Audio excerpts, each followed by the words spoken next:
بسم الله الرحمن الرحيم. الحمد لله رب العالمين، والصلاة والسلام على رسوله الكريم. أما بعد، قال ابن بطال رحمه الله إلى أن النبي صلى الله عليه وسلم إنما كان يكثر من صيام شهر شعبان، كان تعظيما لرمضان.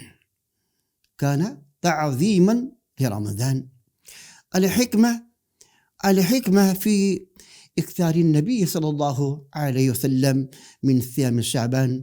صيام شعبان تدريب للنفس وإعداد لها للصيام رمضان، أو كما قال رحمه الله.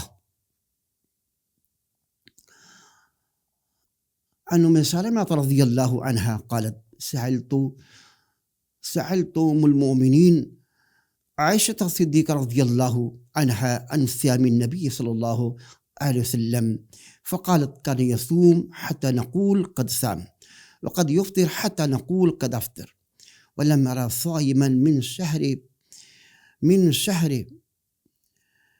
قد أكثر من صيامه من شعبان. كان يصوم شعبان كله، وكان يصوم شعبان إلا قليلا. متفق علیہ۔ برادران اسلام، شعبان کا مہینہ جس میں ہم داخل ہو چکے ہیں، 2 روز ہوئے ہیں۔ اس کے بعد رمضان آ رہا ہے۔ رمضان کا بھی مہینہ بابرکت مہینہ ہے۔ شعبان کے مہینے کو شہر القرہ کہا گیا ہے۔ سلف صالحین سے اس بات کا ثبوت ملتا ہے۔ سلف صالحین قرآن کی تلاوت میں مستعد ہو جاتے تھے، تو یہ شہر القرہ ہے۔ شعبان کا مہینہ شہر القرہ ہے۔ اس مہینے میں کثرت کے ساتھ قرآن کی تلاوت کو اپنا معمول بنانا چاہیے۔ ایسے ہی شعبان کے مہینے کے اندر اس کی سب سے اہم جو فضیلت بیان کی گئی ہے، جس کو محدثین نے بیان کیا ہے، اور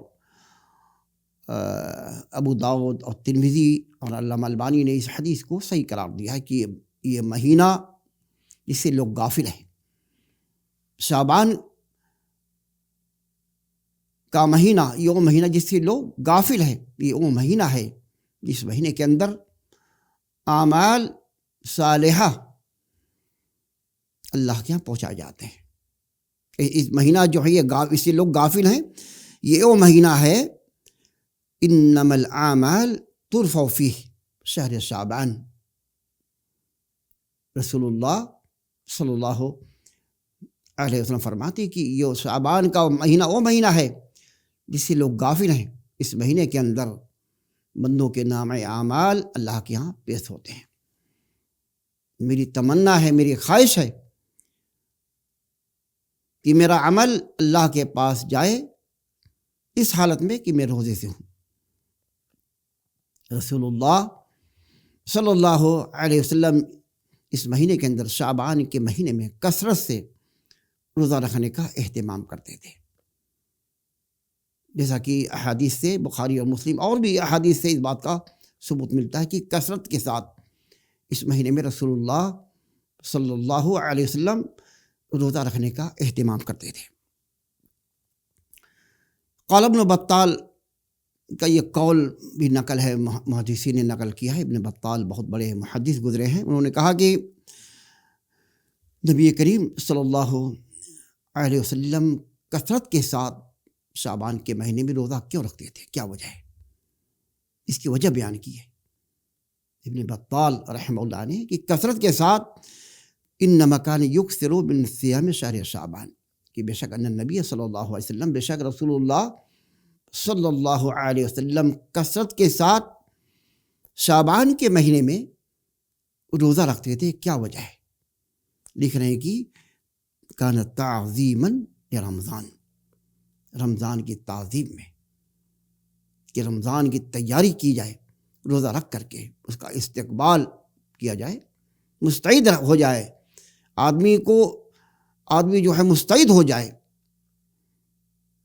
کسی کام کی اگر ہمیں حاجت ہے، مستمر کرنا ہے، تو ایک آدمی جو ہے اس کی تیاری کرتا ہے کہ تھکان محسوس نہ ہو، پہلے سے آدمی مستعد ہو جائے. تو رسول اللہ صلی اللہ علیہ وسلم رمضان کے روزے کی تعظیم میں شعبان کا روزہ رکھا کرتے تھے. یہ قول نقل ہے ابن بطال کا. اور بھی کہا کہ حکمت کیا ہے، الحکمہ فی اکثار النبی صلی اللہ علیہ وسلم من صیام شعبان، من صیام شعبان کے روزے کی کثرت اللہ کے نبی سے ثابت ہے. کہ کیا اس میں حکمت ہے کہ رسول اللہ صلی اللہ علیہ وسلم شعبان کے مہینے میں کثرت سے روزہ رکھنے کا اہتمام کرتے تھے. اس کا مقصد کیا ہے، کیا اس میں حکمت کیا ہے، یہ بیان کیا ہے محدثین نے. لکھ رہے ہیں کہ اس میں حکمت یہی ہے، تدریب للنفس،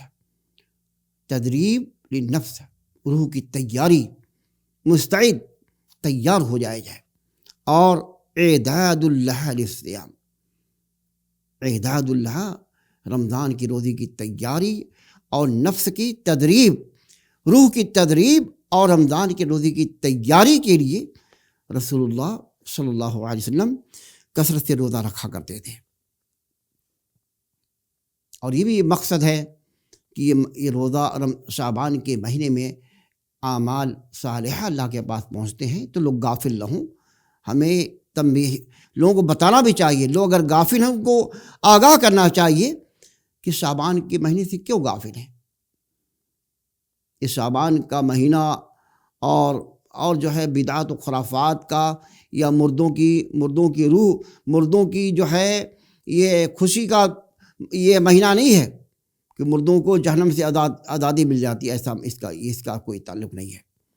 یہ مشرکین کے نزدیک جو رائج ہے، یہ مہینہ جو ہے یہ مردوں کے لیے مہینہ ہے، مردوں کی برات، جہنم سے برات کا مہینہ ہے. یہ عقیدہ رکھنا غلط ہے. یہ مہینہ متبارک مہینہ ہے، روزہ رکھنے کا اہتمام کیا جائے، اور رمضان کی تیاری کے لیے، رمضان کے روزے کی تیاری کے لیے. اور یہ اس مہینے میں اعمال صالحہ اللہ کے یہاں پہنچائی جاتی ہے. جیسا کہ علامہ البانی نے اس حدیث کو، ابو داؤد نے نقل کیا اور ترمذی نے اس حدیث کو حسن قرار دیا ہے. سلمہ رضی اللہ عنہا، یہ اللہ کے نبی کی بیوی ہے، وہ بیان کرتی ہے کہ انہوں نے سوال کیا المومنین عائشہ صدیقہ رضی اللہ عنہا سے رسول اللہ صلی اللہ علیہ وسلم کے روزے کے بارے میں. تو انہوں نے کہا کیا فرمایا، روزہ رکھتے تھے رسول اللہ صلی اللہ علیہ وسلم تو ہم سمجھتے تھے کہ آپ گویا روزہ ہمیشہ رکھیں گے، اور جب افطار کرتے تو ہم نے یہ سمجھا کہ آپ روزہ نہیں رکھیں گے، گویا ہمیشہ آپ ایسے رہیں گے آپ.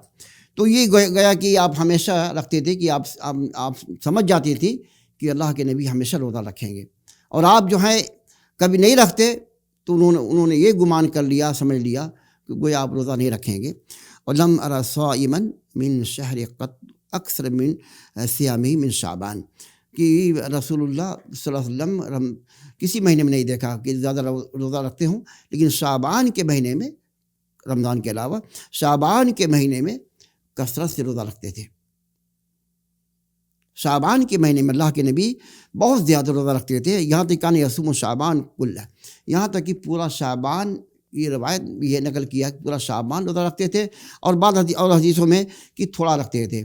یہ محدثین نے دو اس حدیث کو جمع کر کے بیان کیا ہے. جسے ابن باز رحمہ اللہ نے کہ اللہ کے نبی کریم صلی اللہ علیہ وسلم کبھی کسی سال ہمیشہ رکھتے تھے، اور کبھی کسی سال جو ہیں کثرت سے رکھتے تھے.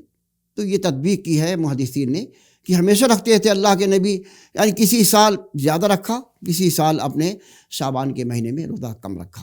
دونوں حدیثیں وارد ہوئی ہیں. تو رمضان کے مہینے میں روزہ رکھنا چاہیے، بہت زیادہ نہیں، جو ہے بیچ کا پہلو نکالا جائے.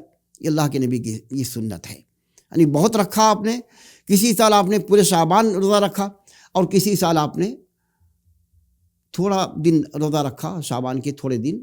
تو یہ تطبیق ہے کہ مکمل نہ رکھا جائے، بلکہ وہ جو اوسط جو ہے پہلو نکال کر کے کچھ دن رکھنا چاہیے۔ یہ ہے اس دنوں میں شعبان کے مہینے میں اعمال اللہ کے یہاں پیش ہوتے ہیں، یہ فضیلت اس کی ہے۔ شعبان کے مہینے کی بدعت و خرافات سے اپنے آپ کو بچائیں۔ انشاءاللہ اگلی وائز جو ہے بدعت و خرافات پر مبنی ہم انشاءاللہ بیان کریں گے کہ شعبان میں کون کون سے سنت کے نام لے کر کے لوگوں نے بدعت کو رائج کیا ہے۔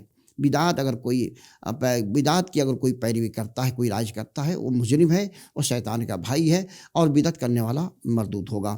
اللہ تعالیٰ اس مہینے کے اندر، شعبان کے مہینے میں، ہمیں روزہ رکھنے کی توفیق عطا فرمائے۔ اور یہ شہر القرہ ہے، قرآن کی تلاوت کا مہینہ ہے۔ محدثین سے اس بات کے سلف صالحین سے ثبوت ملتا ہے کہ آپ کمرے کو بند کر لیتے تھے اور قرآن کی مستقل جو ہے قرآن کی تلاوت کیا کرتے تھے۔ تو قرآن شہر القرہ ہے، اس مہینے میں قرآن کی تلاوت کا اہتمام کرنا چاہیے۔ اللہ تعالی ہمیں توفیق دے کہ ہم شعبان کے مہینے میں زیادہ سے زیادہ بڑھ چڑھ کر کے قرآن کی تلاوت کریں، اور اس مہینے میں روزہ رکھنے کا ہم اہتمام کریں۔ اللہ تعالیٰ سارے دن جو ہیں خیر کا حامل ہے۔ اللہ جس دنوں کی فضیلت بیان کی شریعت نے، اللہ اس کی پاسداری کرنے، اس کا اہتمام کرنے کی توفیق عطا فرمائے۔ آمین۔ السلام علیکم ورحمۃ اللہ وبرکاتہ۔